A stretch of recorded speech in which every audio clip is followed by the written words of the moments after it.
যে ছবি এবার আপনাদেরকে দেখাচ্ছি, মার্কিন হামলার প্রত্যাঘাত শুরু ইরানে। কাতারে মার্কিন সেনা ঘাঁটিতে হামলা, মার্কিন সেনা ঘাঁটিতে মিসাইল হামলা ইরানে।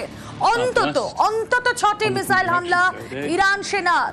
রাজধানী দোহা জুড়ে বিস্ফোরণের শব্দ। বন্ধ করা হলো কাতারের এয়ার স্পেস।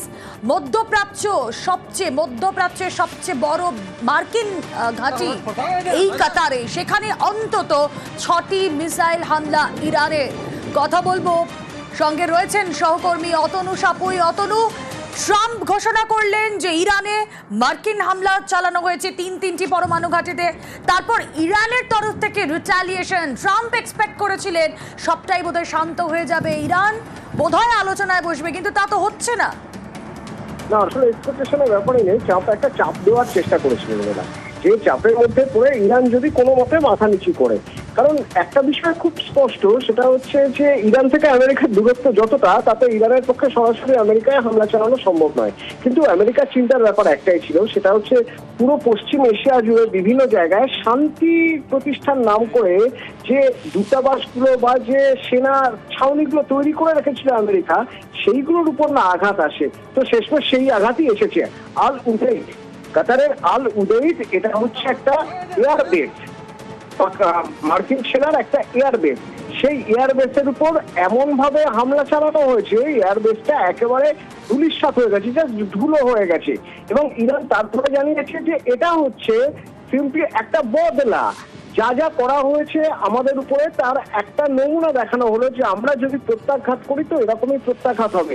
অর্থাৎ এর মানে হলো যে এর পরে আমেরিকার যে সেনা ছাউনিগুলো রয়েছে পশ্চিম এশিয়ার বিভিন্ন জায়গায়, বিভিন্ন দেশে, কাতারে রয়েছে, লিবিয়া রয়েছে, লেবাননে রয়েছে, সিরিয়া রয়েছে, বিভিন্ন জায়গায় যে রয়েছে, সেই জায়গাগুলোর উপরেও যে কোনো মুহূর্তে হামলা হতে পারে। তবে রুমেলা, এখানে সবচেয়ে গুরুত্বপূর্ণ জায়গা যেটা, তা হলো যে এই যে তুমি বলছিলে যে দোহায় মুহুর্মুহু বিস্ফোরণের শব্দ পাওয়া গেছে, পুরোপুরি ভারতীয় দূতাবাস এই বিষয়টি নজরে রেখেছে এবং ভারতীয় দূতাবাস থেকে জানানো হয়েছে যে কোনোভাবে কেউ যারা ভারতীয় রয়েছেন কাতারে বাড়ির বাইরে বেরোবেন না, তারা লোকাল নিউজ ফলো করুন এবং যদি কোনো রকম কোনো সাইরেন বা অ্যালার্ম শুনতে পান, তাহলে যত দ্রুত সম্ভব এমন কোনো জায়গায় যান যেখানে মিসাইল হামলায় খুব একটা বেশি ক্ষতি হবে না। ভারতীয়দের সতর্ক থাকতে বলা হয়েছে এবং হয়তো এমনও হতে পারে যে তাদের একটা সেফ গার্ড বা একটা সেফ জায়গায় নিয়ে যাওয়ার ব্যবস্থা করবে ভারতীয় দূতাবাস, সেরকম ভাবনা চিন্তাও চলছে। দিল্লির সঙ্গে সরাসরি যোগাযোগে রয়েছে কাতারের ভারতীয় দূতাবাস, কারণ কাতারে প্রচুর পরিমাণে ভারতীয় রয়েছে। তো সেই জায়গাটা ভারতীয়রা আগে দেখে নিতে চাইছেন, আমাদের দেশ আগে দেখে নিতে চাইছে, কারণ এটা শুধু শুরু। এখনো পর্যন্ত কূটনীতিক বিশেষজ্ঞরা বা আন্তর্জাতিক সম্পর্ক নিয়ে যারা চর্চা করেন তারা বলছেন এটা শুরু। ইরান সরাসরি আমেরিকা পর্যন্ত তাদের মিসাইল পৌঁছতে পারবে না। তাহলে পশ্চিম এশিয়া জুড়ে যেখানে যেখানে সেনা ছাউনি রয়েছে আমেরিকার, সেই জায়গায় এবং তার আশপাশের জায়গাগুলো খুবই স্পর্শকাতর হয়ে গেল। অর্থাৎ ডোনাল্ড ট্রাম্পও জানতেন, সেই জন্য ডোনাল্ড ট্রাম্প আগে থেকেই বলে দিয়েছিলেন যে এই সেনা ছাউনিগুলো থেকে বা দূতাবাস থেকে যারা যারা রয়েছেন অফিসিয়ালরা যেন যত সম্ভব দ্রুত সম্ভব ইভাকুয়েট করেন। কিন্তু সেখানেই শেষ নয়, ইভাকুয়েট করার পরেও নিজেদের জমি, নিজেদের জায়গা, নিজেদের অস্তিত্ব রাখার জন্য কিছু মানুষকে সেখানে থেকে যেতে হয়। তো তাদের অবস্থা খুবই খারাপ হবে। অন্তত ইরানের তরফ থেকে এরকম একটা বার্তা দেওয়া হচ্ছে, আর সেই বার্তা যে ঠিকঠাক তার প্রমাণস্বরূপ কাতারের আজকের আল দেহাইদের এই হামলা। দেখো অতনু, এটাও তো মনে করা হচ্ছিল যে আমেরিকা এই ইরানের মাটিতে ঢুকে যে হামলা চালিয়েছে, এই যে পরপর 3টি পরমাণু ঘাঁটি তারা টার্গেট করেছে, এবং ট্রাম্প বলেছিলেন যে টার্গেট তো আরও বাকি আছে, এবং এটা শুধুমাত্র যে মিডল ইস্টে, পশ্চিম এশিয়ায় শুধু যে এটা সীমাবদ্ধ থাকবে তা তো নয়, এর প্রভাব গোটা বিশ্বে ছড়িয়ে পড়বে। তাহলে সেই ছড়িয়ে পড়ার এটাই কি শুরু? নিঃসন্দেহে এটা একটা শুরু।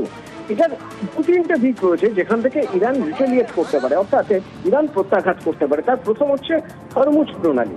এই হরমুজ প্রণালী যে কোনো মুহূর্তে বন্ধ করে দেবে ইরান, বা বন্ধ করে দিতেই পারে, এরকম একটা জায়গা তৈরি হয়ে গেছে, কারণ পার্লামেন্টে পাস হয়ে গেছে হরমুজ প্রণালী বন্ধ করে দেবে।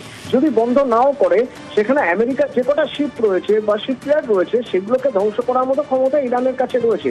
আর ইরানের কাছে এখন যে ব্যালিস্টিক মিসাইল রয়েছে, সেই ব্যালিস্টিক মিসাইলের রেঞ্জ বলছে শুধুমাত্র পশ্চিম এশিয়া নয়, ভারতের একটা অংশ পুরো পাকিস্তানটাই এবং চীনের কিছুটা অংশ ওপাশে তুরস্ক পর্যন্ত, এই পুরোটাই ওদের রেডিয়াসের মধ্যে রয়েছে। তো সেটা যখন ওরা প্রকাশ করছে, তার মানে ওরা এটা প্রমাণ করার চেষ্টা করছে যে আমরা চাইলে অনেক কিছুই করতে পারি। তার শুরু এটা রুমেলা একদম ঠিক বলেছে যে শুরু এটা হয়তো যে কোনো দিন যে কোনো সময় হতে পারতো। স্ট্র্যাটেজিক্যালি শুরু করা হয়েছে কাতার দিয়ে, এবং কাতারের পাশাপাশি আরবের সেই সব দেশগুলো, যে দেশগুলো ইরানের বিরুদ্ধে আমেরিকাকে সাহায্য করে এসেছে, তাদের এয়ার স্পেস ব্যবহার করতে দিয়েছে, সেই সব দেশের উপরে বা সেই সব দেশে যেখানে যেখানে আমেরিকার সেনা ছাউনি রয়েছে, সেই ছাউনিগুলো কিন্তু এখন যথেষ্ট বিপদে। বেশ, অতনু তুমি আমাদের সঙ্গে থাকো। ডোনাল্ড ট্রাম্পকে নিশানা করে ইরানের সামরিক বাহিনী আগেই হুঁশিয়ারি দিয়েছিল, আপনারা জানেন যে এই যুদ্ধের শুরুটা আপনি করে থাকতে পারেন, কিন্তু এর শেষটা আমরাই করব। শুনুন সেই হুঁশিয়ারি। ولی نباید پامون رو از خرخره نتانیاهو و جنایتکاران صهیونیست برداریم. ضمن اینکه دست ترامپ رو باید قطع کنیم با تدابیر الهی رهبر عزیزتر از جانمون، اما باید خرخره نتانیاهو رو ببریم و برای همیشه به درک واصل. এবং ইরানের সশস্ত্র বাহিনী রেভলিউশনারি গার্ড তারা ইতিমধ্যেই জানিয়েছে কাতারে আমেরিকার আল উদেহিদ বিমান ঘাঁটি লক্ষ্য করে তারা এই ক্ষেপণাস্ত্র হামলা চালিয়েছে। পরে এই হামলার বিষয়টি নিশ্চিত করেছে কাতার ও একই সঙ্গে হামলার নিন্দাও করেছে কাতার। সে দেশের বিদেশ মন্ত্রকের মুখপাত্র মাজেদ আল আনসারি তিনি জানিয়েছেন এই হামলা কাতারের সার্বভৌমত্বের উপর আঘাত। শুধু তাই নয়, রাষ্ট্রপুঞ্জের বিধিনিষেধ লঙ্ঘন করেছে ইরানের সশস্ত্র বাহিনী। আরো একবার চলে যাব, সহকর্মী অতনু রয়েছেন সঙ্গে। অতনু, কাতার একটা কথা ঠিকই বলেছে যে তাদের সার্বভৌমত্বের উপর আঘাত, কিন্তু তার আগে একটা বিষয় ভাবতে হবে, কাতার তাদের জমিতে আমেরিকান সোলজারদের এয়ারবেস বানানোর, আমেরিকান সোলজারদের থাকার, নিয়মিতভাবে সেখানে থেকে তাদের দেশ এবং তাদের পার্শ্ববর্তী সবকটা দেশের উপর নজরদারি চালানোর অধিকার দিয়েছিল কেন? ইরান এই প্রশ্নই তুলছে। এবং একটা আপডেট দিয়ে রাখি এই আমাদের এই ডিসকাশনের মাঝখানেই, তা হলো যে কাতার তাদের এয়ার স্পেস শাটডাউন করে দিয়েছে, তাদের আকাশসীমা পুরোপুরি বন্ধ করে দিয়েছে। এবং যে কথা একটু আগে বলছেন যে ইন্ডিয়ান এম্বাসি বলেছে যে যারা যারা রয়েছেন ভারতীয়রা, তারা যেন বাড়ির থেকে কোনোভাবেই না বেরোন। তো কাতারে কেন হামলা চালালো ইরান? ইরানের কাতারের তরফ থেকে বলা হচ্ছে যে আমাদের সার্বভৌমত্বে আঘাত লেগেছে, খুব ভালো কথা, কিন্তু এটাও বুঝতে হবে যে কাতার এতদিন ধরে কি করছিল। কাতার এতদিন ধরে পুরোপুরি মদত দিয়ে এসেছে আমেরিকান সোলজারদের, আমেরিকার গোয়েন্দাদের, সিআইএ কে মদত দিয়ে এসেছে।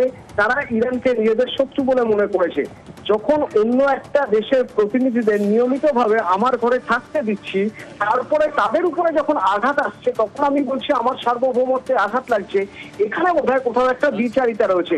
সেই দ্বিচারিতার কথাই ইরানের বিদেশমন্ত্রী বারবার করে বলছেন যে আমার আশপাশের যে দেশগুলো রয়েছে, তারা আরবিয়ান দেশ হলেও, মুসলিম কান্ট্রি হলেও, তারা কোথাও একটা দ্বিচারিতা করছে। তারা আমেরিকার সঙ্গে থাকছে এবং তারা বুঝতে পারছে না যে আমেরিকা তাদের সমস্ত সম্পদ সব তুলে নিয়ে যাচ্ছে। আমেরিকা তো তাই চেয়েছিল, ইরানের যাবতীয় পরমাণু সম্পদের একক সত্য অধিপতি হতে চেয়েছিল, যেটা ইরান হতে দেয়নি। হয়তো কনফ্লিক্ট এখান থেকেই শুরু, যদিও পরবর্তীকালে ট্রাম্প দাবি করছেন যে শাসক বদল হলে ইরানের শান্তি ফিরবে। এখান থেকেই প্রশ্ন ওঠে, আসলে কি পরমাণু নিরস্ত্রীকরণ নাকি ইরানের শাসক বদল? কোনটা চাইছিল আমেরিকা? আমেরিকা তার পুতুল সরকার রাখতে চাইছে ইরানে, সেটা হয়তো ইরান চায় না। তার জন্য ইরান এবার অতনু, ইসরায়েলের পাশে দাঁড়িয়ে ইরানে হামলা করেছে মার্কিনী সেনা, এবং তারপরে আমরা দেখলাম মস্কো বা বেজিং কেউ তাতে খুশি নয়। তারা কিন্তু বলছে এই গোটা বিষয়টা, এই ট্রাম্পের এই সিদ্ধান্ত, এই মার্কিন হামলা, এই পুরো বিষয়টাই দায়িত্বজ্ঞানহীনতা। এবার আমরা দেখলাম ইরান রিটালিয়েট করছে। কাতারের যে ছবি আমাদের দর্শকদের এখন দেখাচ্ছি, তাহলে কি তেহরানের পাশে এবার মহাশক্তিধর রাশিয়া, মস্কো বা বেজিং, যদি আমি স্পেসিফিক্যালি বলি, তারা থাকবে? এটা একটা খুব অদ্ভুত একটা জায়গা, একটা অদ্ভুত অবস্থান নিচ্ছে রাশিয়া, চীন। আমি কয়েকটা দেশের নাম বলবো যে দেশগুলো সরাসরি ইরানের সঙ্গে রয়েছে, ইরানের পরমাণু পরীক্ষা নিরীক্ষার সঙ্গে রয়েছে বলে প্রমাণিত, এবং তারা এই মুহূর্তে একটা এমন অবস্থান নিচ্ছে যে অবস্থানটা একটা ট্রাপিজের মতো, অর্থাৎ ট্রাপিজের সরুতারে তারা রয়ে গেছে। সেখানে তারা ডান দিকেও যাবে না, বাঁ দিকেও যাবে না, সরাসরি হেঁটে চলবে। ইরানের সঙ্গে কারা রয়েছে? রাশিয়া রয়েছে, কারা রয়েছে? নর্থ কোরিয়া রয়েছে, আর রয়েছে চীন। এই তিনটি দেশ তাদের পরমাণু গবেষণার যাবতীয় সবকিছু ইরানের সঙ্গে শেয়ার করে নিয়মিতভাবে, এবং ইরানে যদি কোনো রকম ভাবে পরমাণু মানে যেখানে পরমাণু কেন্দ্র রয়েছে সেখানে হামলা হয়, তাহলে সেটাকে আবার সারাই করে ঠিকঠাক জায়গায় নিয়ে আসার দায়িত্বটাও এই তিনটে দেশই নেবে। কিন্তু যেহেতু এখন এই মুহূর্তে আমেরিকা সরাসরি যুদ্ধে নেমে গেছে, তাই এরা কিছুটা হলেও জল মাপছে। এরা সরাসরি যুদ্ধে এখনই নামবে না, যদি নামে তাহলে রাষ্ট্রসংঘের বিষয়টা এইভাবে উঠবে যে আমেরিকা যুদ্ধে নেমেছে বলে রাশিয়া, নর্থ কোরিয়া, চীন এরাও যুদ্ধে নেমে গিয়েছে। বরং তার চেয়ে ভালো যেটা হবে সেটা হচ্ছে রাশিয়া, উত্তর কোরিয়া এবং চীন চুপচাপ নিজের অবস্থানে থাকবে। ভারতও নিজের অবস্থানে স্পষ্ট হয়ে রয়েছে এবং সে কিন্তু কোনোভাবে এগোয়নি, পিছুয়নি। সে শুধু বলছে আমরা শান্তি চাই। এটার একটাই সবচেয়ে বড় কারণ, তা হলো যে আমেরিকা বা পশ্চিমী দুনিয়ার যে আধিপত্য, সেই আধিপত্যটা খর্ব করতে গেলে কখনো কখনো এক জায়গায় দাঁড়িয়ে থেকে শুধুমাত্র সময়ের অপেক্ষা করতে হয়। আমার ধারণা রাশিয়া, চীন এবং উত্তর কোরিয়া শুধু সময়ের অপেক্ষা করছে।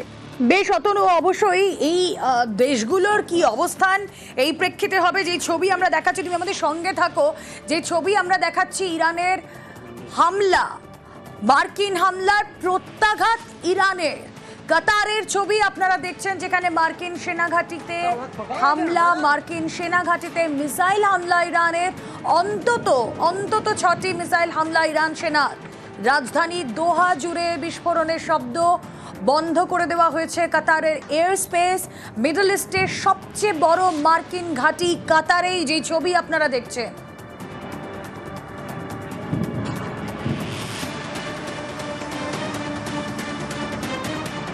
আগেই প্রত্যাঘাতের হুঁশিয়ারি সেনা উপদেষ্টার, এবং তারপরে যে ছবি আপনাদের দেখাচ্ছি মার্কিন হামলার প্রত্যাঘাত ইরানের। কাতারে মার্কিন সেনাঘাঁটিতে হামলা, মার্কিন সেনাঘাঁটিতে মিসাইল হামলা ইরানের। অন্তত 6টি মিসাইল হামলা ইরান সেনার। রাজধানী দোহা জুড়ে বিস্ফোরণের শব্দ। ইতিমধ্যেই বন্ধ করা হয়েছে কাতারের এয়ার স্পেস।